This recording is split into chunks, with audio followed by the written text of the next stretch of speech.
सा चढ़ गया, कोई और रंग ना चढ़ सके। तेरा नाम सीने पे लिखा, हर कोई आके पढ़ सके। है जुनून है तेरे इश्क का, ये जुनून है रग रग में इश्क तेरा दौड़ता, ये मामला साफुन है। तूने ही सिखाया सच्चाइयों का मतलब, तेरे पास आके जाना मैंने जिंदगी का मकसद। सत्यमेव सत्यमेव सत्यमेव जयते, सच्चा है प्यार मेरा, सत्यमेव जयते, सत्यमेव सत्यमेव सत्यमेव जयते। नमस्कार, आदाब, खुशामदीद, सत्यमेव जयते। मैं आमिर खान आप सभी का तहे दिल से इस शो पर स्वागत करता हूं। सबसे पहले मैं आपको मिलाना चाहूंगा आज की हमारी ऑडियंस से। आज हमारी ऑडियंस में एक ही परिवार की अलग अलग पीढ़ियां हैं, मतलब कल, आज और कल, यानी पृथ्वीराज कपूर, राज कपूर और रणधीर कपूर। आप लोगों ने फिल्म देखी है उनकी? बहुत बहुत शुक्रिया हमारे साथ जुड़ने का, थैंक यू सो मच। हम आपका स्वागत करते हैं। दोस्तों, जब हम हिंदुस्तान की संस्कृति की बात करते हैं, सभ्यता की बात करते हैं, तो वो कौन सी चीज़ है जो हमें, हिंदुस्तान के लोगों को, बाकी दुनिया से अलग खड़ा करती है? बताइए, मुझे कोई बताएगा आप में से? हाँ बताइए। मुझे लगता है कि फैमिली में बच्चे साथ में जो सोते हैं, हाँ। सिर्फ हिंदुस्तान में होता है और कहीं नहीं होता है। ये सही कहा आपने। और कोई मुझे बताएगा? हाँ आप। इंडिया में ही ऐसा है कि एक ही घर में 3 जनरेशन देखने मिलते हैं, जैसे grandfather, son and his son, Right. They coexist. सही। आप कुछ कहना चाह रही थी? जो भारत में छोटे बड़े को रिस्पेक्ट देते हैं वो स्पेशल है। हाँ, जो बड़ों का जो आदर करते हैं, हाँ, बिल्कुल आदर। सही कहा। बड़ों की तरफ हमारी इज्जत, हमारा प्यार, हमारे मन में उनके लिए आदर। ये एक ही देश है पूरे विश्व में जहां बड़ों के पैर छुए जाते हैं। चरण स्पर्श करना, पैरों की धूल माथे पे लगाना आदर का एक प्रतीक है। और आज भी लाखों हिंदुस्तानी अपने दिन की शुरुआत इसी से करते हैं। अच्छा, हमारी भाषा, हमारी जबान में भी ये एक आशीर्वाद माना जाता है। जुग जुग जियो, तुम्हारी उम्र लंबी हो। और जब हम किसी के बारे में बात कर रहे हो और वो आ जाए या उसका फोन आ जाए, तो हम कहते हैं कि यार तू 100 साल जिएगा, अभी तेरी बात चल रही थी। लेकिन दोस्तों, क्या सभी बुजुर्गों को वो इज्जत, वो आदर मिलता है जिसके वो हकदार हैं? 78 साल की मिसेस कृष्णा डावर के लिए उनके बच्चे ही उनकी दुनिया थी। बड़े अरमानों से उन्होंने सबकी परवरिश की। पति के गुजर जाने के बाद वे उसी घर के ग्राउंड फ्लोर पर अकेली रह रही थी, जिसमें उनकी यादें और जान दोनों बसती थी। लेकिन उनकी जिंदगी ने एक ऐसा मोड़ लिया जिसकी उन्होंने कभी कल्पना भी नहीं की थी। घर की पहली मंजिल पर रहने वाला बेटा उन पर दबाव डालने लगा। घर जो था वो 42% मेरे नाम था, 29 मेरे एक बेटे के छोटे के, 29 इसके था। वो कहता था उन दोनों से मेरे को साइन करवा दो। उनके अनुसार उन्होंने जब बेटे की इज्जत को नहीं माना तो बेटा बदसलूकी पर उतर आया। उनके बेटे ने उनकी गैर हाजिरी में घर को अंदर से ताला लगा दिया। जब मैं देहरादून गई हुई थी, आई हूँ तो देखा तो बाहर ताला लगा हुआ था और सामान पूरा फेंक दिया था। कई घंटों तक ये बूढ़ी माँ अपने बेटे से घर का दरवाजा खोल देने की गुहार लगाती रही। पूरा देश एक माँ के साथ हुई बदसलूकी का गवाह बना। आस पड़ोस के लोगों और पुलिस की मदद से आखिरकार 9 घंटे सड़क पर बिताने के बाद रात के 3:30 बजे ये माँ अपने ही घर में कदम रख पाई। हस्बैंड चला जाए और पीछे ये कुछ बच्चे करें तो मेरे अंदर बढ़ के कोई नहीं देख सकता क्या हो रहा है। जहाँ एक चिड़िया एक घोंसला बनाती है, अगर उसके घोंसले को तोड़ देता है तो कोई कितना मंडराती है उस जगह पे। ऐसे ही मेरे को अपने घर से प्यार है। पता नहीं कितनी माताएं हैं जिनका ये हाल हो रहा है, एक मेरा नहीं हो रहा है।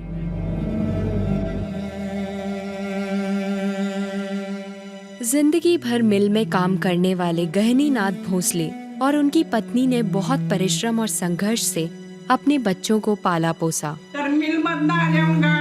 लकड़ी के भारी बक्से हाथ गाड़ी में लादकर मेरे पति सारा बोझा बैल जैसे खींचकर कंपनियों को पहुंचाते थे।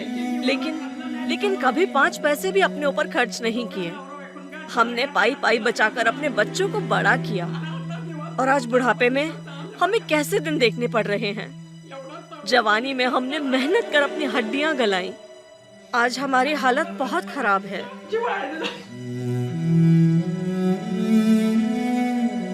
खाना भी देना बंद कर दिया, चाय बंद कर दी।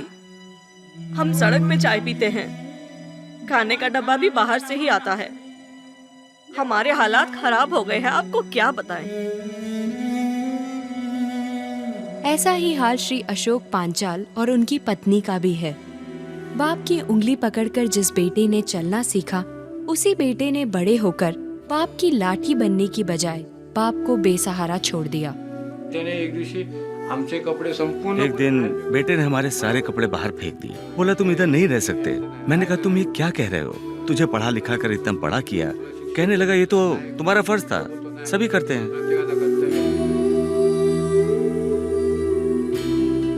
बचपन में खुशी खुशी अपने बच्चों की हर जिद पूरी करने वाली एक और माँ आज इसीलिए वृद्धाश्रम में रहने को मजबूर है क्योंकि बड़े बेटे ने उन्हें घर में रखने से इनकार कर दिया। तो ऐसा बोला कि 2 दिन में तुम्हारी व्यवस्था कर लो।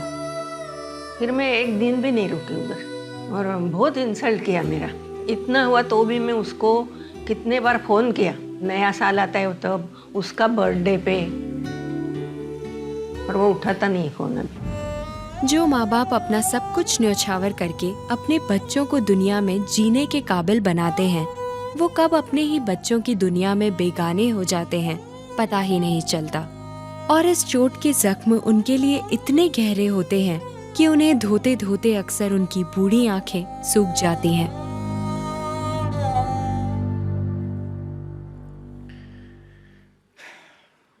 दोस्तों, कितने अफसोस की बात है कि बच्चे अपने माँ बाप को इतना दुख पहुंचा सकते हैं। अपने बच्चों के हाथों ऐसा सलूक बर्दाश्त करना आसान नहीं होता। ऐसे में कई बुजुर्ग घर छोड़ने पर मजबूर हो जाते हैं और इतनी बड़ी तादाद में ऐसा हो रहा है कि दिल भर आता है।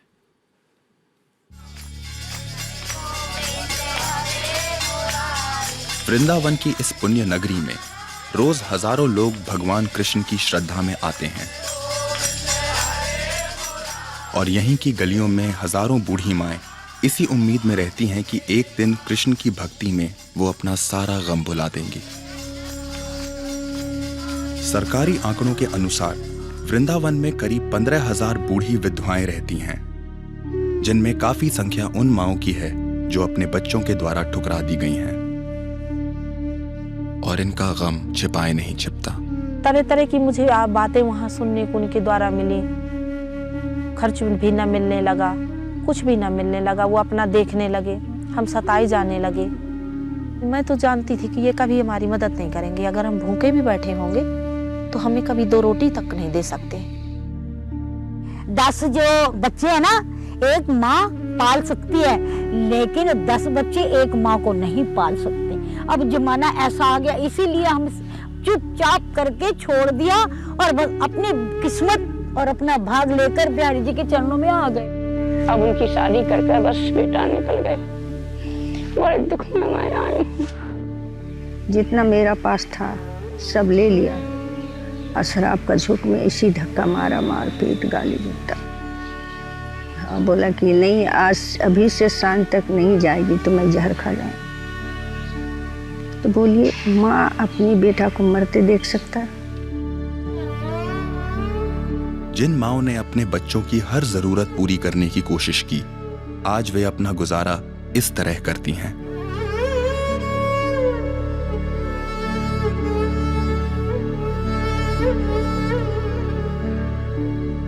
इन छोटे अंधेरे कमरों का किराया भरती हैं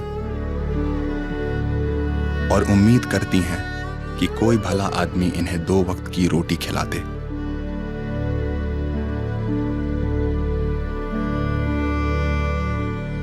कई वर्षों से ना इन्होंने अपने बच्चों को देखा है और ना ही इनके बच्चों ने इनसे मिलने की कोशिश की। कोई नहीं है दुनिया में, पोती पोते सब पढ़ रहे। कौन आएगा हमारे पास में? कोई नहीं आएगा। अब पीछे मुड़ के नहीं देखना हमको, माँ मर गई तब नहीं देखना। बहू ने बोला क्यों आते हैं आप, आपका कोई है यहाँ, सब मर गया। और इसी अकेलेपन में लिपटकर ये माएं अनजान कंधों पर अपना अंतिम सफर तय करती हैं।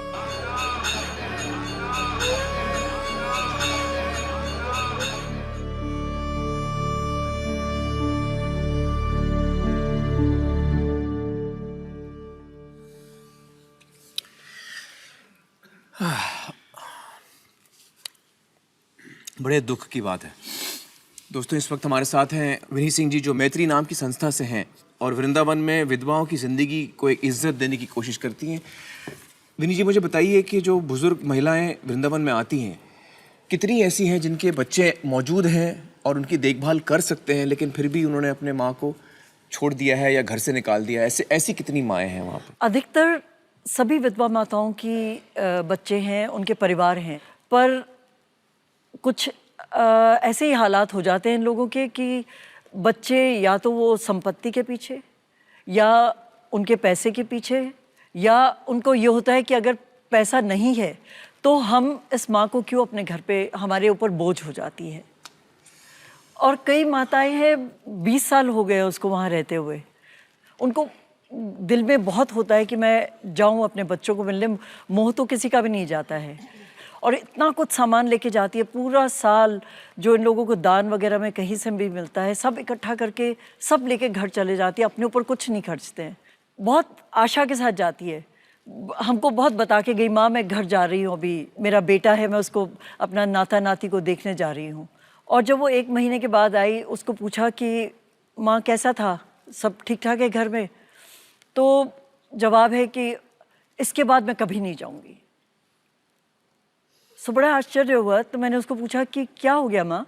तो इतना खुशी से गई थी, कहती है जब मैं घर गई 1 दिन तो ठीक था, उसके बाद में बहू बेटा दोनों हर रोज़ वही गाली गलौच, भीख मांगना पड़ता है इनके लिए कि मेरे को खाना दे दो। तो कहती है फिर मैं कैसे रहती, अगर ऐसे ही दुत्कार खानी है तो घर पे रह के अपने बच्चे से नहीं खाई जाती है।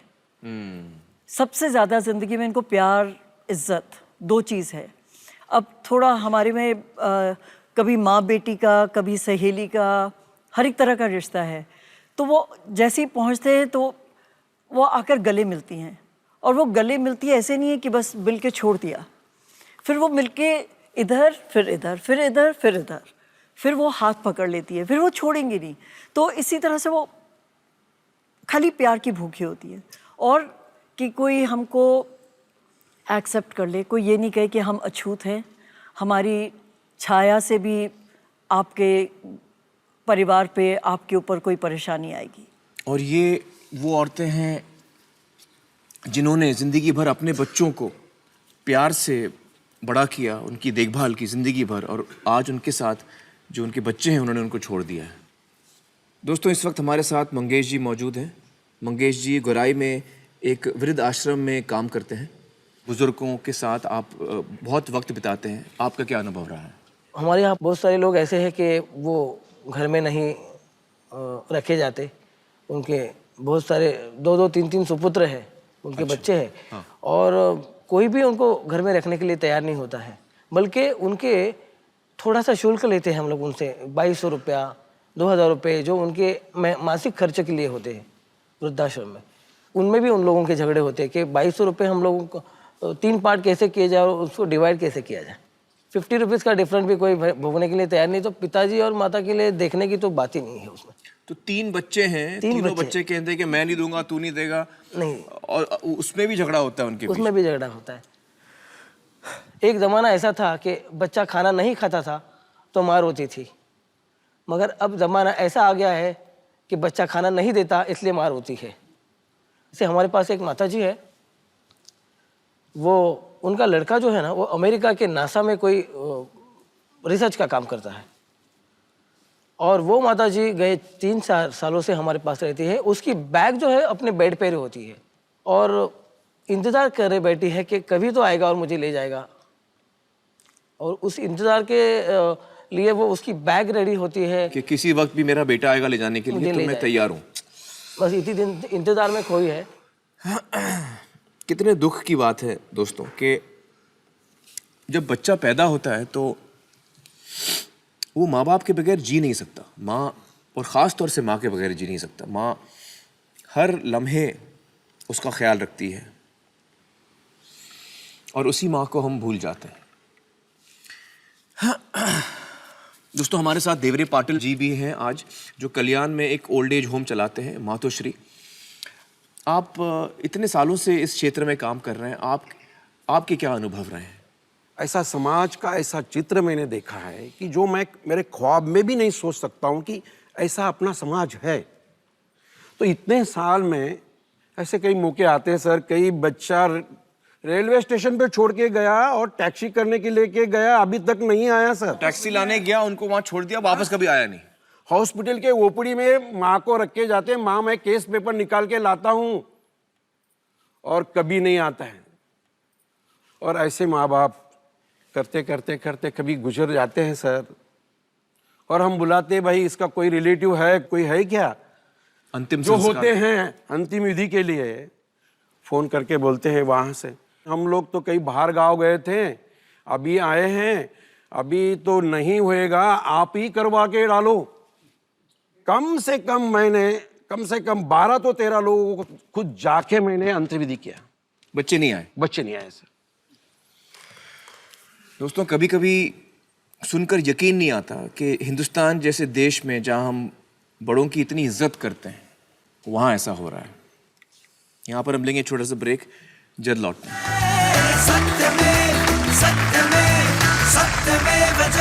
Welcome back.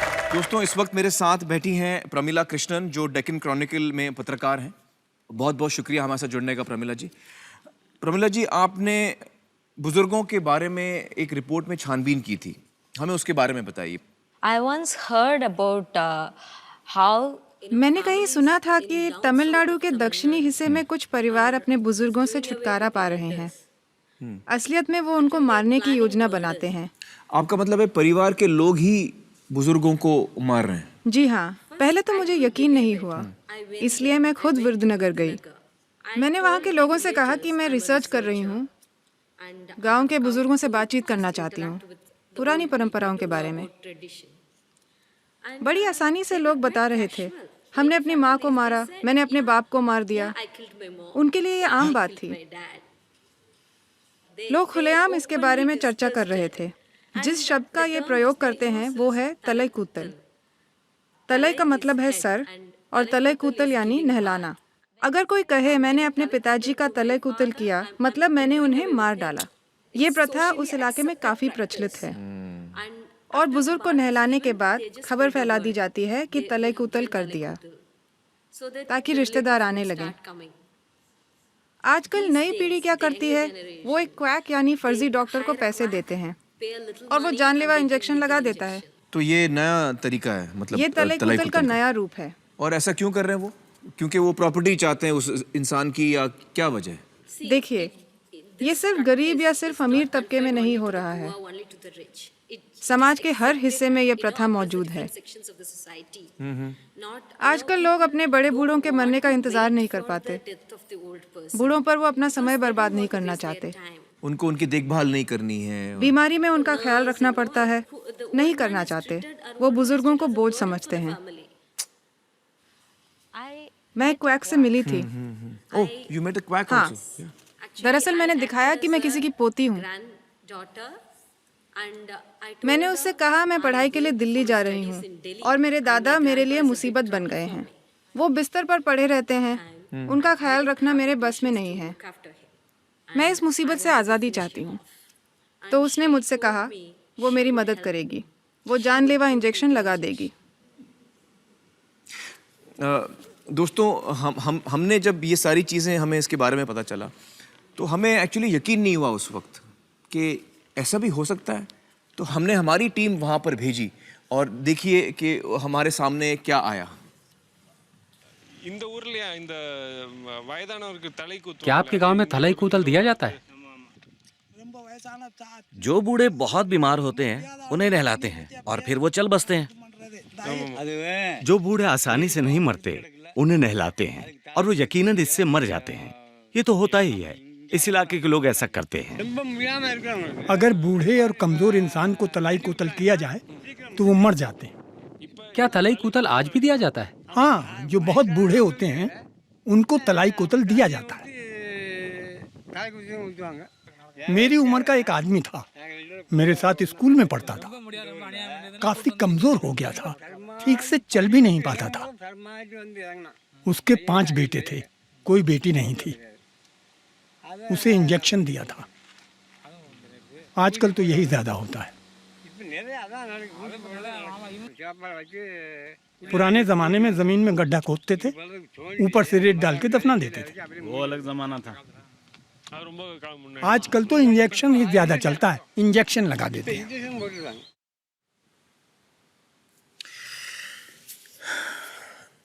प्रमिला जी, मुझे बताइए कि जब आपने ये सब देखा कि ये सब हो रहा है तो जाहिर है आपको ताज्जुब हुआ होगा।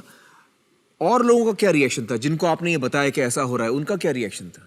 पहले मैंने सारे सबूत इकट्ठे किए, उन्हें लेकर मैं कलेक्टर के पास गई। मैंने उन्हें बताया कि देखिए मैडम, आपके ज़िले में ये सब हो रहा है। उन्हें बड़ा धक्का लगा। उन्होंने कहा कि वो इस मामले में कार्यवाही करेंगी। तो फिर उन्होंने कार्रवाई की इसमें? उन्होंने मुझसे वादा किया, जब भी किसी बुजुर्ग इंसान का देहांत होगा उसकी पूरी जांच की जाएगी। चलिए प्रमिला जी, बहुत बहुत शुक्रिया हमारे साथ जुड़ने का।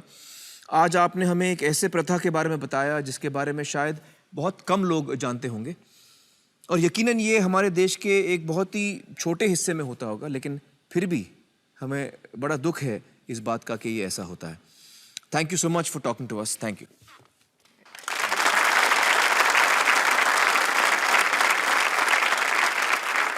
दोस्तों, प्रमिला जी ने जिस प्रथा के बारे में हमें बताया वो बहुत ही रेयर है, बहुत कम ऐसा होता है, लेकिन फिर भी हमारे समाज में बुजुर्गों को बहुत सारी बड़ी छोटी तकलीफों का, परेशानियों का सामना करना पड़ता है। आइए इसके बारे में और जानकारी पाने के लिए बात करते हैं हिमांशु रथ जी से, जो एजवेल नाम की संस्था चलाते हैं। Himanshu ji, please join us on stage.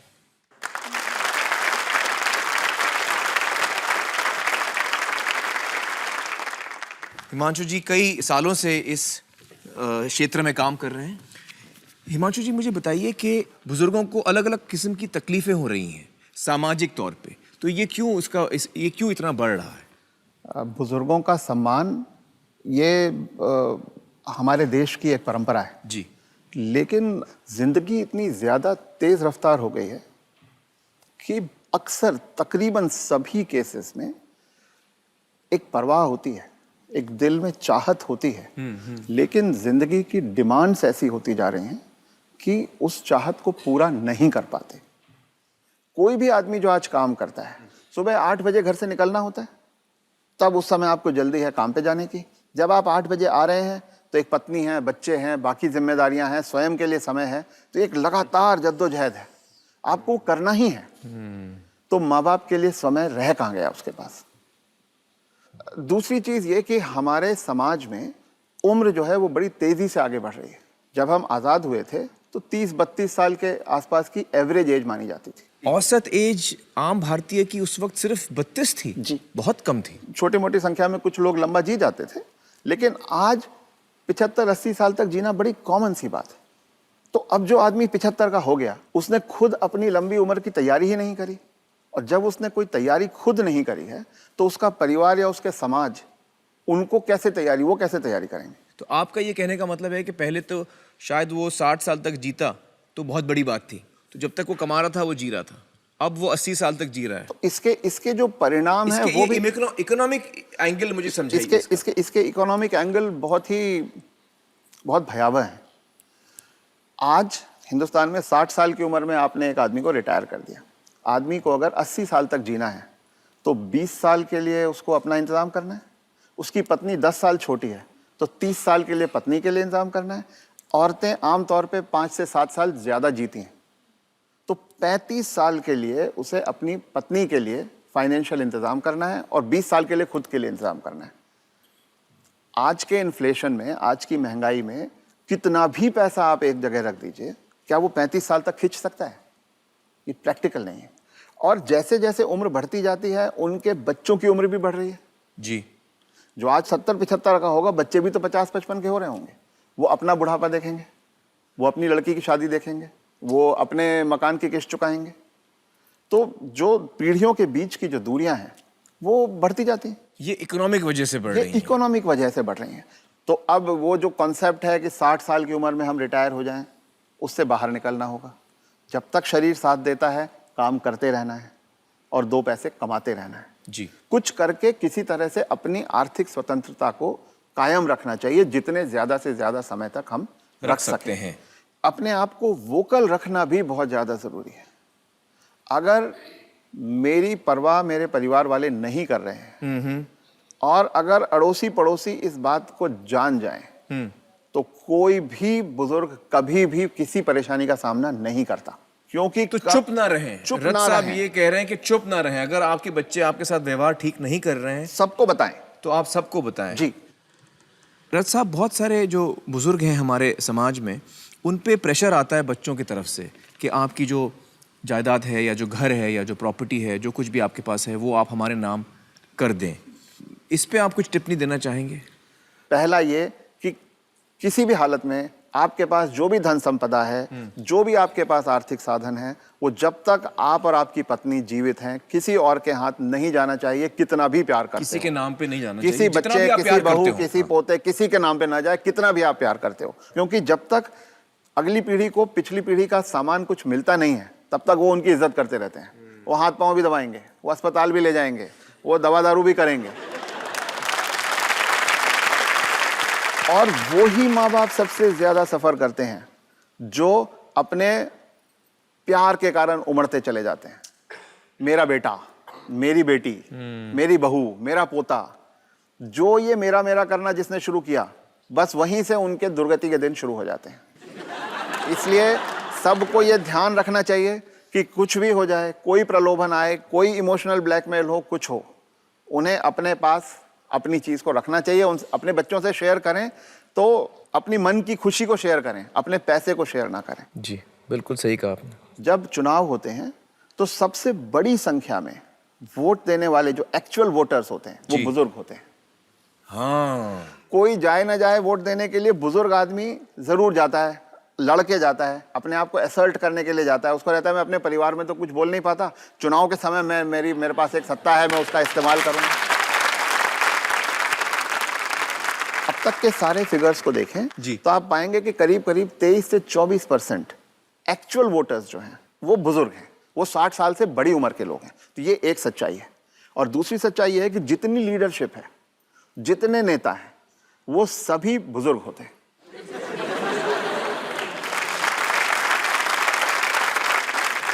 तो जब वोट देने वाले सबसे बड़ी संख्या में बुजुर्ग हैं और जो नेता हैं वो सब बुजुर्ग हैं, तब भी बुजुर्गों के लिए कोई भी कानून या कोई भी नीति नहीं बनाई जाती। आने वाले समय में जैसे जैसे बुजुर्गों की संख्या हमारे समाज में बढ़ती जाएगी, और जो कि बहुत तेजी से बढ़ रही है, जी, अगले 10, 12, 15 साल के अंदर अंदर ये सब नीतियां जो हैं वो बुजुर्गों के लिए बनने लगेंगी। जी जी, चलिए बहुत बहुत शुक्रिया हमारे साथ बातचीत करने का मिस्टर रथ। आपने बहुत ही अहम चीज़ों पे रोशनी डाली है। Thank you so much. दोस्तों, हमारे साथ यहाँ इस वक्त डॉक्टर अर्चना कौशिक भी हैं, जो दिल्ली यूनिवर्सिटी में प्रोफेसर हैं और जिन्होंने ओल्ड एज पे बहुत रिसर्च की है। बताइए अर्चना जी, इसका सोल्यूशन क्या? हम तो सुन ही रहे हैं कि तकलीफ क्या है। एज को एक हमारे समाज पे एक विपदा ना बने, इसके लिए हम सबको तैयारी करने की ज़रूरत है।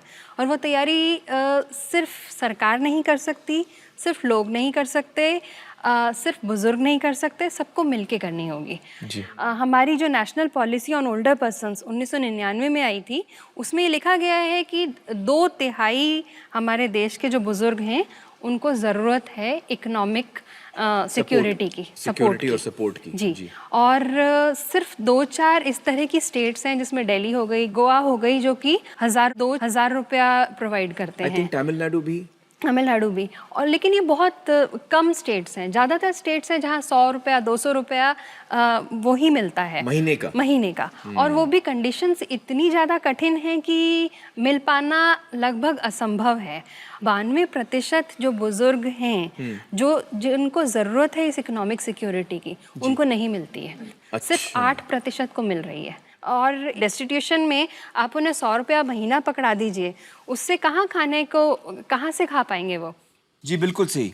हर राज्य सरकार को ये करना चाहिए कि जो बुजुर्ग गरीब और बेघर हैं उनकी देखभाल की जाए और उनके लिए सही रकम की पेंशन स्कीम्स लागू हों। हाँ जी। मुझे बताइए कि हम देखिए अपने बच्चों के लिए जी हम स्कूल्स बनाते हैं, हाँ जी, हम स्कूल से पहले हम केजी बनाते हैं। हाँ जी।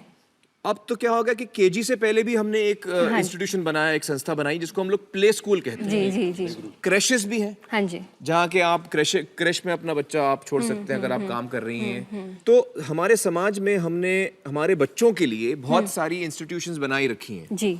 तो मेरा ये अब सवाल है आपसे जी जी जी कि क्यों ना हम इस किस्म के इंस्टीट्यूशंस के बारे में सोचें हाँ जी, जो हमारे बुजुर्गों के लिए भी हो। डे केयर सेंटर्स ऐसे हो सकते हैं जहाँ बुजुर्ग कुछ टाइम के लिए अपने मित्रों के साथ जाके वहाँ किताबें पढ़ें, वहाँ पे लोगों के साथ जाके। हाँ, तो वो जो एक परिवार पे जो निकलता है या परिवार के साथ जो लड़ाई झगड़ा होता है वो बहुत कम हो जाएगा।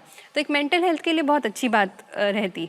और इसके अलावा सपोर्ट सिस्टम बहुत ज़रूरी है और इससे फैमिली पे प्रेशर नहीं आएगा, तो जितना एल्डरली अब्यूज़ के केसेस हमारे पास आ रहे हैं वो कम हो जाएंगे, वो भी काफ़ी कम हो जाएंगे। एक काउंसलिंग सर्विसेज भी बहुत ज़्यादा ज़रूरी हैं। पहले ज़माने में इतना नहीं फ़र्क पड़ता था, लेकिन अब बैठ के आप सिर्फ सुन लीजिए, आपको मतलब 99% प्रॉब्लम्स वहीं ख़त्म हो जाएंगी। वो सिर्फ चाहते हैं कि प्यार से कोई हमारी बात सुन ले। तो वो एक काउंसलिंग सर्विसेज चाहे कोई भी दे, कम्युनिटी में ही इस तरह से हमें सिस्टम्स क्रिएट करने होंगे। और हम एल्डरली को अनप्रोडक्टिव ना समझ के एक उनका इतना महत्वपूर्ण रोल क्रिएट कर सकते हैं अपने लिए। बच्चे जब स्कूल से आते हैं और मोस्टली आजकल वर्किंग मदर्स हैं, घर में कोई होता नहीं है, तो वहीं एक एल्डरली क्लब के साथ अगर ये बच्चों का भी क्रैश जोड़ दिया जाए तो वो एक सिम्बियोटिक एसोसिएशन होती है कि आप हमारी को एक दूसरे की जरूरत होती है। जी जी, मतलब तो जो बुजुर्ग हैं वो बच्चों का की देखभाल कर सकते हैं और उनको भी एक रोल मिलेगा कि उनको भी काम करने को एक जिम्मेदारी उनको मिलेगी। बिल्कुल सही कहा आपने। दोस्तों, जिन चीजों की अर्चना जी इस वक्त बात कर रही हैं उसकी एक मिसाल मैं आपको दिखाना चाहता हूँ।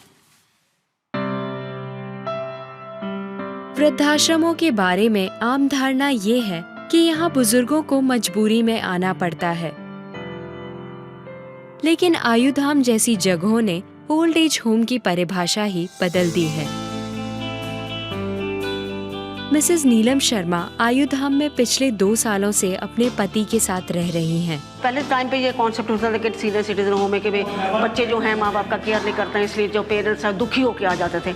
आजकल वो कॉन्सेप्ट खत्म हो चुका हुआ है। हम अपनी इच्छा से यहाँ पर रहने के लिए आए। वक्त के साथ ताल मिलाते ये बुजुर्ग अपनी जिंदगी अपनी मर्जी से जीते हैं और यही आजादी अपने बच्चों को भी देना चाहते हैं। बच्चों का भी कैरियर का पॉइंट ऑफ व्यू होता है, तो पंछियों को तो उड़ने देना चाहिए ना।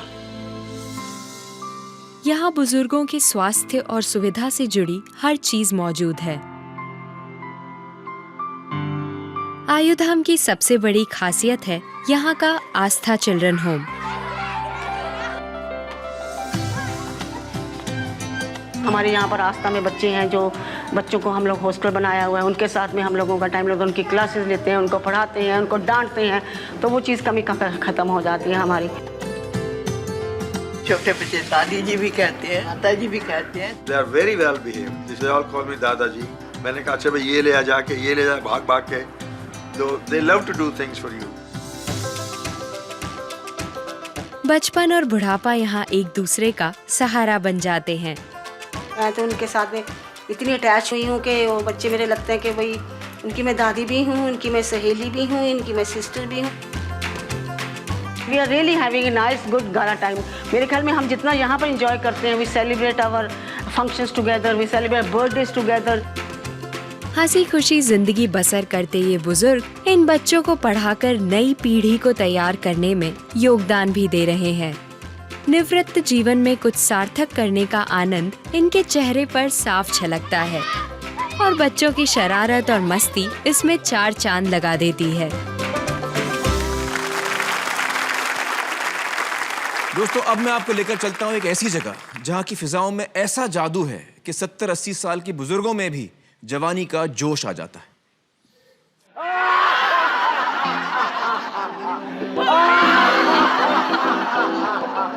अभी तो मैं बूढ़ा होगा तेरा, हम किसी से and all is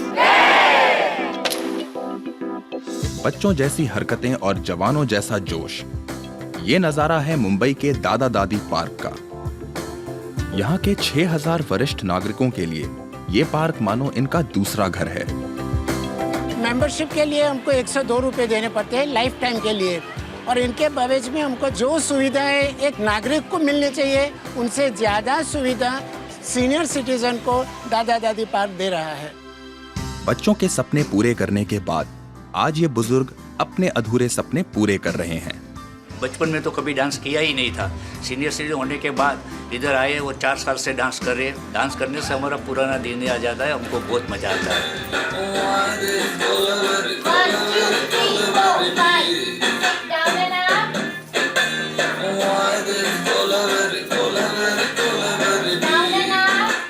वो लोग बोलते हैं कि भाई ये बूढ़े लोग क्या डांस करेंगे। हम तो कहते हैं बूढ़ा होगा तेरा बाप। हम तो भाई अभी भी हम जवान हैं। इन बुजुर्गों का मकसद सिर्फ मजे से वक्त गुजारना नहीं है, इनमें कुछ नया सीखने की चाह भी है। यहाँ नए जमाने से ताल मिलाने के लिए कंप्यूटर भी सिखाया जाता है। कल मेरे बेटे का यूएसए से फोन भी आया। I am proud of my mom के तूने वहाँ जाके भी इंडिया में बैठे बैठे ये उम्र में भी तूने कंप्यूटर सीख लिया। जिंदगी के हर पल का जश्न मना रहे इन बुजुर्गों ने बुढ़ापे की परिभाषा ही बदल दी है। हम लोग डेली क्रिकेट खेलते हैं और डेली हम लोग सीनियर सिटीजन मतलब एंजॉय करते हैं। यहाँ पर हम लोग फिजिकली फिट भी रहते हैं सब लोग। वो हिसाब से हम लोग को बहुत मजा आता है और हमारा बचपन भी हमको वापस मिला, ऐसा हमको लग रहा है। हम लोग यंगस्टर के साथ मैच भी रखते हैं और हमने यंगस्टरों को हराया भी है और अच्छे खासे रनों से हराया है। जिंदगी के आखिरी ओवर में हर गेंद को सीमा रेखा के पार कराते हुए आज भी क्रीज पे डट के खड़े हैं ये वरिष्ठ जवान।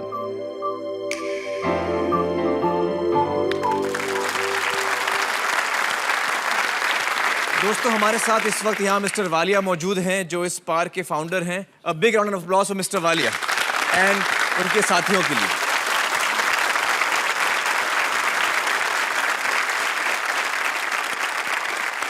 दोस्तों, मुझे लगता है कि इस किस्म के पार्क्स पूरे देश में बनने चाहिए और ये बहुत आसानी से मुमकिन भी है। हर राज्य सरकार को इसमें पहल करनी चाहिए। मिसाल के तौर पर दिल्ली में ऐसे ही 83 यानी 83 डे केयर सेंटर्स खुले हुए हैं। दिल्ली सरकार की ऐसे सेंटर्स खोलने की एक स्कीम भी है, जिसके तहत 75,000 रुपए की वन टाइम ग्रांट मिलती है और हर महीने मेंटेनेंस के लिए 20,000 रुपए भी दिए जाते हैं। मुझे लगता है कि बुजुर्गों को अपने अपने राज्य में ऐसा करने की मांग अपनी सरकारों से करनी चाहिए। दोस्तों, यहाँ पर लेते हैं एक छोटा सा ब्रेक, बहुत जल्द लौटते हैं। वेलकम बैक दोस्तों। इस वक्त मेरे साथ मौजूद हैं मिस्टर मिसेस जोशी। लीना जी, जयंत जी, बहुत बहुत शुक्रिया हमारे साथ जुड़ने का। मुझे बताइए कि आपकी शादी की कहानी क्या है? ऐसा हुआ, मेरी पहली पत्नी जो थी वो जब बीमार हो गई तो डॉक्टर ने उनको बताया कि अब हमारे पास कोई इलाज नहीं है और आपको 3-4 महीने आराम से रह जाइए। तब हम गप्पे करते थे आगे क्या करेंगे इसे। तो she said, Jayu you must marry again. वचन। अच्छा, आपकी पत्नी ने ये कहा कि फिर से शादी करो? She was very practical person. तो मुझे प्रॉमिस दे दो। मैंने कहा दे दिया, क्योंकि 40 साल हम साथ रहे थे, प्यार में रहे थे, तो मैंने प्रॉमिस कर दिया। फिर जिस दिन वो गुजर गई, बच्चा आया था, दामाद भी आए थे। अब यहाँ मत आप रहिए, हमारे साथ आके रह जाइए। तो हम गए रहना, मैं गया वहाँ। मेरा एक बेटा अमेरिका में है, एक बम्बई में। तो अमेरिका वाला मुझे बोलता है, आप अकेले हो तो कोई आपको कंपेनियन मिल जाए तो अच्छा हो जाएगा। तो मैंने कहा, तेरी क्या राय है, एडवर्टाइज कर दो, शादी के लिए इश्तिहार दे दो। हाँ, तो टाइम्स ऑफ इंडिया में मैं एडवर्टाइजमेंट दे दिए जी। पहला फोन आया बाई चांस इनका ही था। अच्छा, पहला फोन इनका ही आ गया? पहला फोन इनका आ गया, लीना जी का। I actually thought मैंने सोचा नेक काम में देरी क्यों। हाँ, तो आपने बोला वक्त बर्बाद मत करो, फौरन फोन करो। तो आपकी उम्र क्या थी जब आपने इश्तिहार दिया कि भाई मुझे शादी करनी है, कोई शादी करना चाहेगा? 79। 79, 80 से एक कम। क्या बात है। तो उन्होंने क्या लिखा था इश्तिहार में, ऐड में क्या लिखा था उन्होंने? कहा था 79 साल के एक स्वस्थ आदमी को रंगीन और जिंदा दिल पत्नी चाहिए। रंगीन और जिंदा दिल। हाँ। मैंने इन्हें फोन किया और कहा कि आप जिंदा दिली की बात कर रहे थे। मेरे ख्याल से मैं काफी जिंदा दिल औरत हूँ।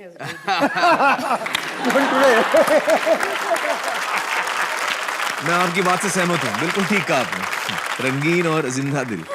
उसके बाद और बहुत आए, फिर औरों को भी मिला। हाँ, हाँ। तो आपने काफी फ्लर्ट किया मतलब? हाँ। मतलब लीना जी से शादी करने से पहले आपने काफी फ्लर्ट किया? वो आफ्टर दैट मैं गया बेंगलोर, मुझे मालूम था वो क्या होने वाला है। तो आप बेंगलोर की रहने वाली हैं? जी, मैं बेंगलोर में रहती हूँ। Settled in Bangalore. तो आप केरला की हैं, आपकी जबान जो है मलयालम है। यस। और आपकी जोशी साहब, आपकी जबान? मेरी जबान मराठी। मराठी है, क्या बात है। तो मतलब एक दूजे के लिए शाम को 4 बजे, दोपहर में 4 के पहले आप आइए, फिर ये अंगूठी मैं आपको पहनाना चाहती थी। मैंने कहा अभी 5-6 घंटे में नहीं हुए, हम मिले अंगूठी बट आप जानते हैं ये रही सगाई की अंगूठी, दिखाइए। मेरे हाथ में अभी भी है। दिखाइए मुझे, ये दिखाइए ये। अच्छा, ये वाली। और दूसरी है जो दूसरी तो शादी की अंगूठी ये है। एंगेजमेंट रिंग पहनाई है। हाँ, मतलब उसी वक्त पहना दिया आपने। अब मुझे भी मालूम नहीं क्या हुआ, मालूम नहीं, हाथ में अंगूठी आ गई। बात पक्की हो गई। फिर बात पक्की हो गई। मैंने कहा अब आपने अंगूठी दी है तो ज्वेलर की, जवाहर की दुकान में जाएंगे, आप मुझे भी खरीदना पकड़ा, आपको देंगे। तो हम दोनों गए, वो किस्सा वो बताएगी। हाँ। जब मैंने अंगूठी पहनाई तो इन्होंने भी सोचा कि इन्हें भी उसी दिन मुझे अंगूठी पहनानी चाहिए। राइट। तब हम लोग गए, उन्होंने कहा अंगूठी पसंद कर लो। मैंने सबसे छोटी अंगूठी पसंद की। ये देखिए हमारी सगाई की अंगूठी। How lovely. और फिर मैंने ज्वेलर से कहा कि ये वाली पैक कर दीजिए। ज्वेलर ने पूछा किसके लिए है ये अंगूठी? मैंने कहा मेरे लिए। वो बोला आपके लिए है? मैंने कहा हाँ, आज हमारी सगाई है। तो उसने दुकान के सब लोगों को बुला लिया। अच्छा, दुकान में सबको मैंने बुलाया? अपना हाँ। हाथ आगे किया और इन्होंने मुझे अंगूठी पहना दी। सब ने तालियां बजाई। No you put it in our shop itself. हमारे दुकान में पहनाइए। फिर मंदिर जाइए। वो सब बहुत हैरान थे, Right. यकीन ही नहीं कर पा रहे थे कि ये क्या हो रहा है। तो कितने साल हो गए आपकी शादी को? 7 साल। 7 साल, वाह। हमारे पास कुछ तस्वीरें हैं जो हम दिखाना चाहेंगे हमारे दर्शकों को। ये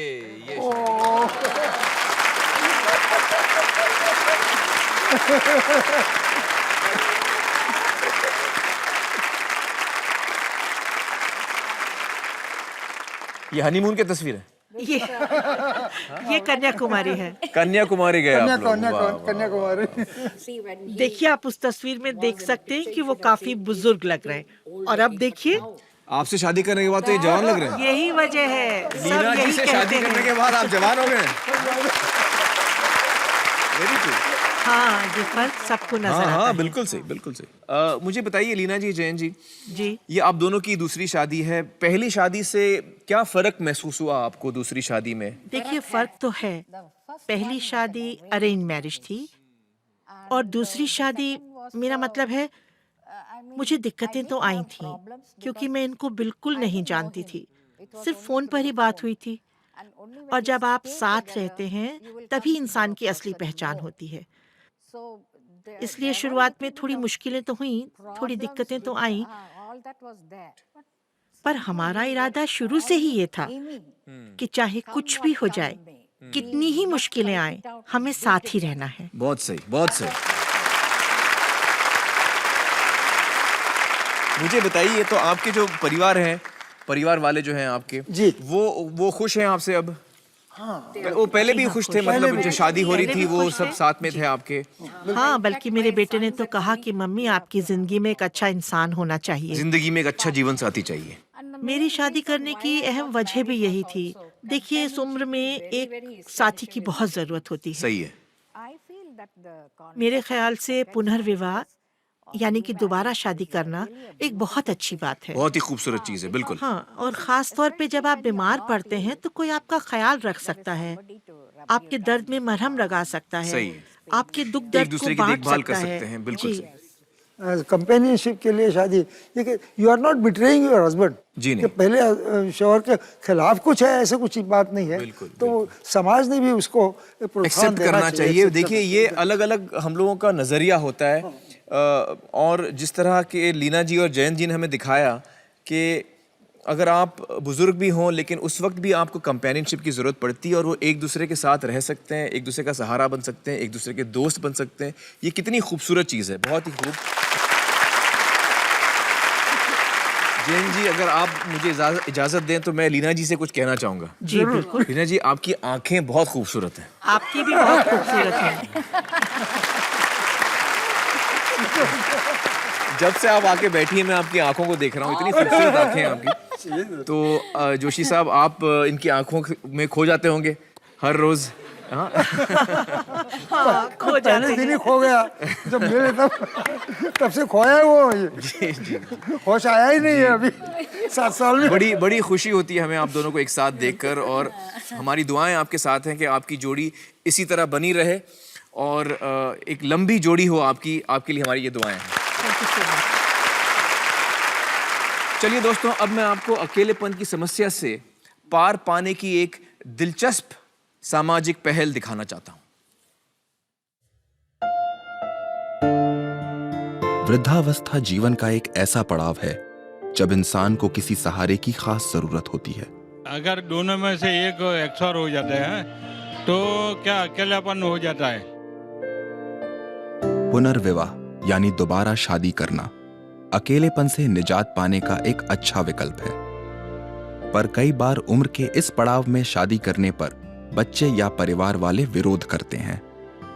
अक्सर इसकी वजह जायदाद के बंटवारे को लेकर होती है, लेकिन इस समस्या के निवारण का एक प्रयास अहमदाबाद के नट्टू भाई ने किया है। अकेलापन जो है, ये loneliness, it is a slow poison. इसलिए हमने ये सीनियर सिटीजन के लिए लिव इन रिलेशनशिप ये सम्मेलन पहली बार ऑल इंडिया में फर्स्ट टाइम किया है। लिव इन रिलेशनशिप, जहां 2 लोग बिना शादी किए अपनी खुशी से एक साथ रहते हैं। सुप्रीम कोर्ट ने भी 6 महीने पहले एक डिसीजन लिया कि लिव इन रिलेशनशिप कोई गैरकानूनी बात नहीं। अपनी मर्जी से कोई भी पुरुष कोई भी स्त्री के साथ बिना शादी रह सकते हैं। जहां युवा पीढ़ी इस कदम को उठाने में झिझकती है, वहीं इस सम्मेलन में हिस्सा लेने या देखने आए सभी बुजुर्गों ने इस पहल की सराहना की। अकेले रहने की क्या जरूरत है, एक दूसरे का साथी होगा तो अच्छा ही है ना। एक दूसरे रहते हैं तो बातचीत होती है, अकेलापन महसूस नहीं होता और दूरी जिंदगी के अंदर एक नई जोत चल जा रहा है। एक दूसरे का जब सहारा मिलता है ना, तो जो 5 आयु बढ़ जाती है और मुंह पे चेहरे पर चमक आती है। बेटी अपनी मम्मी को लेते आए, जमाई अपने ससुर को लेते आते हैं, तो ये धीरे धीरे ये समाज बदल रहा है। उम्र के इस पड़ाव में इंसान बस एक साथी, एक हमदर्द ढूंढता है, जिसके साथ हंस बोल सके, जिसे अपना अजीज दोस्त बना सके। और जब दोस्ती के खूबसूरत रिश्ते से इंसान जुड़ जाए, फिर किसी सामाजिक मोहर की क्या जरूरत।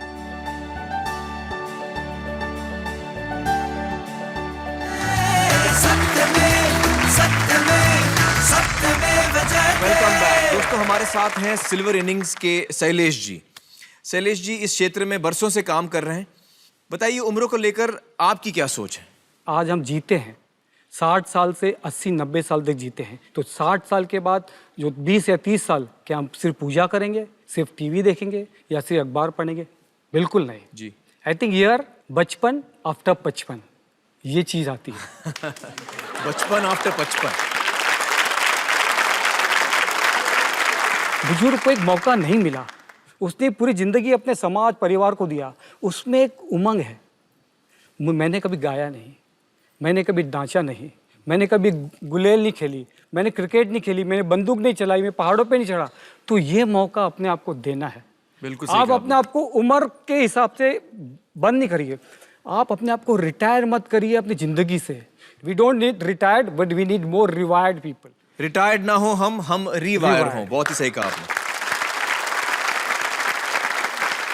चलिए दोस्तों, अब मैं आपको एक जाबाज बुजुर्ग से मिलाता हूं। पुणे के रहने वाले हैं नारायण महाजन। हाथों में लाठी, चेहरे पे झुर्रियां, देखने में एक साधारण बुजुर्ग जैसे नजर आते हैं, लेकिन नारायण जी कोई साधारण इंसान नहीं है। आज के दौर में जहां युवा पीढ़ी 4 सीढ़ियां चढ़ने में हांफने लगती है, ये बुजुर्ग पहाड़ों पे चढ़ने का शौक रखते हैं।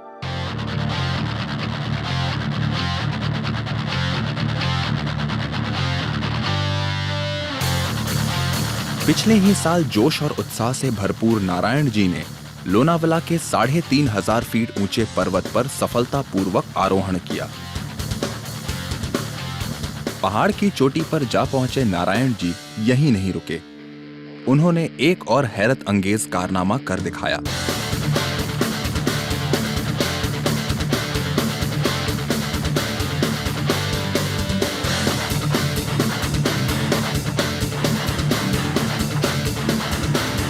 बिना किसी के सहारे, अपने आत्मबल के दम पर उन्होंने एक नया कीर्तिमान स्थापित किया, जिसे लिम्का बुक ऑफ रिकॉर्ड्स में भी दर्ज किया गया।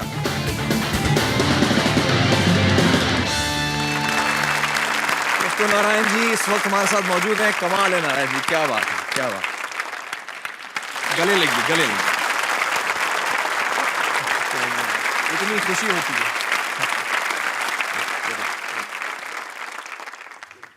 नारायण जी, जो हमने देखा आपने किया, ये तो बहुत सारे यंगस्टर्स करने से डर जाएंगे, नौजवान डरेंगे, एक पहाड़ से दूसरी पहाड़ रैपलिंग जो करना है। मुझे बताइए आपकी उम्र इस वक्त क्या है? 91 कंप्लीट। 91 कंप्लीट, 91 कंप्लीट, क्या बात है।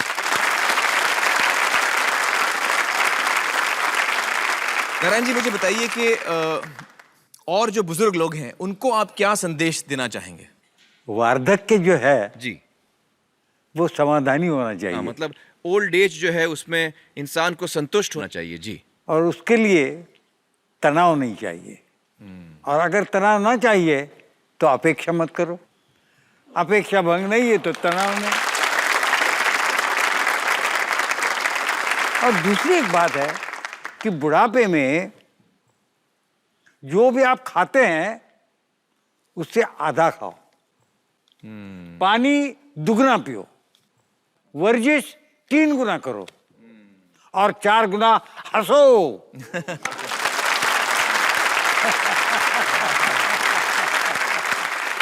और उनके लिए जो सोचते हैं कि बुजुर्ग महिलाएं किसी से कम हैं, आइए ये देखते हैं। विश्राम, पूजा पाठ और बीते दिनों को याद करना, ज्यादातर लोगों की बुजुर्गियत इन्हीं चीजों में बसर होती है। लेकिन यूपी के जौहड़ी गांव की 2 बुजुर्ग महिलाओं ने दादी बनने के बाद अपनी जिंदगी की सेकंड इनिंग्स की शुरुआत की है।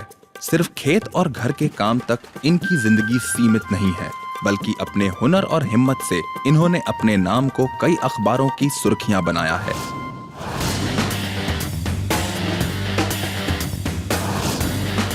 जिस उम्र में लोग चलना फिरना भी टालते हैं, ये बुजुर्ग औरतों की जोड़ी बंदूक चलाती है। 10 साल पहले इन्होंने इस खेल को सीखना शुरू किया था। दोनों दादियों ने मिलकर स्टेट और नेशनल लेवल के कई कॉम्पिटिशन्स में सैकड़ों मेडल जीते हैं। किसी ने सच ही कहा है, प्रतिभा की कोई उम्र नहीं होती। जिंदा दिली से जीने का सबक सिखाती ये दादियां बुढ़ापे की बेबसी पर बंदूक ताने खड़ी हैं। और इन दादियों का निशाना कभी नहीं चूकता।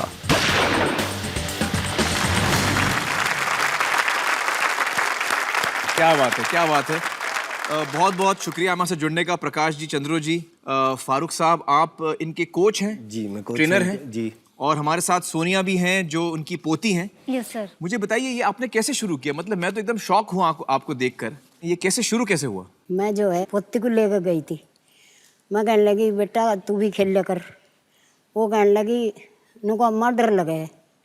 मगर बेटा मैं आ करूँगी तेरी गैल। तो आपकी पोती को आप ले गई थी शूटिंग के लिए? फिर आगे मैं 2 दिन तो बैठ कर देखा, फिर 2 दिन बाद में मजे ही लगन सी लगी। अच्छा। मैं लोड करके छर्रा भर के मारा, वो 10 में लग गया। पहला छर्रा मतलब जिंदगी में पहली दफा जो आपने बंदूक उठाई तो वही 10 में लगा, निशाने पे लगाई आप? हाँ, 10 में लगा इनका। लगने के बाद में हमने कहा दादी आप करती क्यों नहीं है?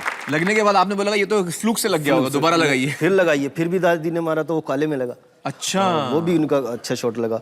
फिर क्या हुआ? 10 में लग तो ही बच्चे सारे कहने लगे दादी खेल। मगर भाई हमारी बड़ी फैमिली हर रुक के देंगे। अच्छा, तो इसलिए घर के मर्द जो घर के जो मर्द हैं, जो उनके पति बुजुर्ग हैं घर के, वो क्या कहेंगे? ये समाज क्या कहेगा, गांव क्या कहेगा? हाँ। मैंने कहा कोई नहीं, छुप छुप के आप आते रहो। अच्छा, फिर भाई मैं खेलना शुरू कर दिया। मैं जग में पानी घाल लूँ और भुसवाड़े में खड़ी हो जाऊँ कमरे में। जग होता था ना, जग। हाँ। जग में पानी भरती थी। हाँ। और रात को खड़ी होकर ऐसे बैलेंस बनाती थी। तो कमरे में खड़े होकर चुपचाप दोनों छुप छुप के करती थी। छुप के करती थी ये सब? जी। भीत में निशान करके जग हाथ में, मुंह में राम, हाथ में काम। सुबह ही जाऊं छर्रा मारूं, 10 में लगे। फिर उसके बाद हम एक कंपटीशन आया, नॉर्थ जोन खेलने गई दादी, तो दादी का मेडल हो गया वहाँ पे। मेडल हो गया वहाँ पे पहले कंपटीशन में? पहले कंपटीशन सिल्वर मेडल दादी ने लिया नॉर्थ जोन में। तो अखबार में फोटो वोटो निकला इनका। तो घर वाले गुस्सा हो गए होंगे कि यार ये फोटो कहाँ से आ गई? छुपा लिया वो अखबार। अच्छा, अखबार छुपा लिया? तो किसी को दिखाया नहीं। अच्छा, दिखाया नहीं। हाँ, तो मांगा भी बच्चों ने दे दिया, फिर बाद में दिखाया इन्होंने कि भाई दिखा दीजिए, कोई बात नहीं। हमने कहा इनसे। आपने कैसे शुरू किया फिर इसके बाद? बच्चे कह लगे मम्मी आप भी जाओ। हाँ। तो 15 दिन बाद जान लगी मैं भी। फिर तो लगन हिम्मत के आगे उम्र पार नहीं बसती। लगन हिम्मत इतनी करी, बुढ़ापा हटा कर जवानी आ गई। मैंने काफी मेडल लिए, नेशनल में, प्री नेशनल में, स्टेट में बहुत मेडल लिए। देखा है आपने? जी हाँ, सारे मेडल्स हमने देखे। ये सब दादी के हैं। वाह वाह। ये मेरे घर में, दादी के और अलग घर में इनका अलग टंग रहे। अच्छा, ये जो हमने वीडियो में देखा वो सिर्फ आपके मेडल हैं? ये उतने ही मेडल आपके पास भी हैं? इसके अलग है। सोनिया जी, आप भी शूटिंग करती हैं? हाँ जी, मुझे मेरी दादी से प्रेरणा मिली। मैंने सोचा कि जब दादी इतनी उम्र में इतना बड़ा काम कर सकते हैं तो हम यंग क्यों नहीं कर सकते? जी। क्योंकि पहले क्या होता था, लड़कियों को घर से निकालते नहीं थे कि सर तो देख क्या करेगी लड़कियां, घर पे बैठे रहो। लेकिन दादी ने ये दीवार तोड़ दी कि सभी लड़कियां आने लगी। तो ये नजरिया बदला समाज का, देखिए कैसे नजरिया बदला, क्या बात है। मुझे बताइए कि जो बुजुर्ग लोग हैं, जो महिलाएं हैं आपकी उम्र की, जो इस वक्त प्रोग्राम देख रही हैं, उनसे आप क्या कहना चाहेंगी? बेटे शरीर बुढ़ा हो, मन बुढ़ा नहीं होता। हाँ, सही कहा आपने, सही कहा। और जो है लगन के आगे उम्र की पार नहीं बसाती, लगन होनी चाहिए। क्या बात है। चलिए, बहुत बहुत शुक्रिया हमारे साथ जुड़ने का। मुझे यकीन है कि आज जितने लोग हमारा ये प्रोग्राम देख रहे हैं उनको एक प्रेरणा मिलेगी कि इस उम्र में आपने कोई चीज़ शुरू की, 65 की उम्र में आपने एक काम नया शुरू किया जिसके बारे में आपको कोई इल्म नहीं था, और उसमें भी आपने महारत हासिल कर दी। बहुत बहुत शुक्रिया हमारे साथ जुड़ने का। Thank you so much.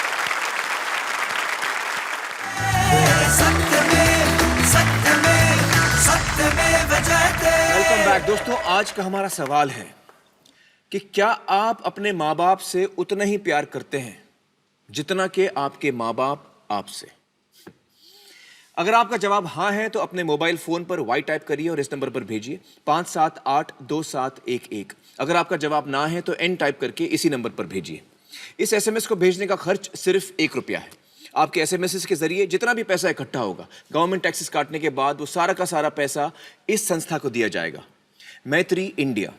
मैत्री इंडिया एक ऐसी संस्था है जो बुजुर्गों की जिंदगी को बेहतर बनाने के लिए काम करती है, और ये वही संस्था है जिसके साथ विनी जी भी जुड़ी हुई हैं। विनी जी, हमारी गुजारिश है कि हमारी तरफ से ये भेंट आप कबूल कीजिए। आप 1 से ज्यादा एसएमएस भी भेज सकते हैं। अगर आप इस संस्था को और भी सहयोग देना चाहते हैं तो स्क्रीन पर दिए गए नाम से चेक बनाकर आप अपनी नज़दीकी एक्सिस बैंक शाखा पर जमा करा सकते हैं। आप चाहें तो उनकी वेबसाइट पर आप ऑनलाइन ट्रांसफर भी करा सकते हैं।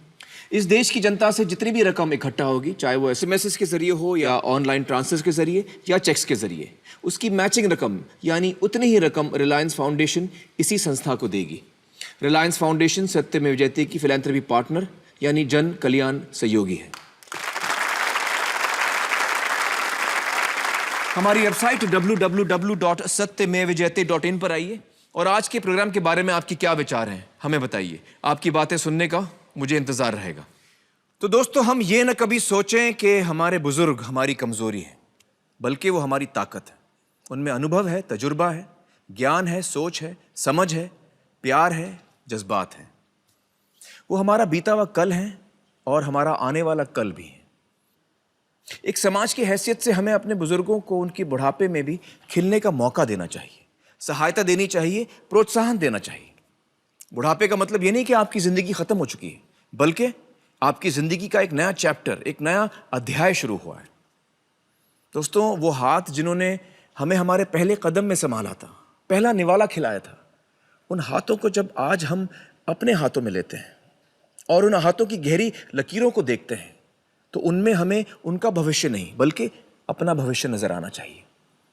और जब वो हाथ आशीर्वाद के रूप में हमारे सर पर आएंगे, तभी हमारा भविष्य उज्जवल बन पाएगा। जय हिंद, सत्यमेव जयते। बहुत याद आते हो तुम, बहुत याद आते हो तुम, हर रोज दिल की कोई रग छेड़ जाते हो तुम, बहुत याद आते हो तुम। कैसे बढ़े फासले मुझको पता ना चला, करना मुझे माफ, मैं जाने कहाँ पे था तुम, बहुत याद आते हो तुम। तुम जो नहीं पास में, घर में हूँ बनवास में, तुमको बुलाता है घर, कह दो के आते हो तुम, बहुत याद आते हो तुम। दबे पाँव आके मुझे जगाती है यादें तेरी, बचपन की बातें सभी फिर से सुनाते हो तुम, बहुत याद आते हो तुम। नन्हे से एक फूल ने मेरे घर जन्म जब लिया, एहसास तब ये हुआ, मेरे लिए क्या हो तुम, बहुत याद आते हो तुम। कैसे गया भूल मैं, कुदरत का है ये नियम, पहुंचूंगा मैं भी वहां, हो जिस जगह आज तुम, बहुत याद आते हो तुम, बहुत याद आते हो तुम, हर रोज दिल की कोई रग छेड़ जाते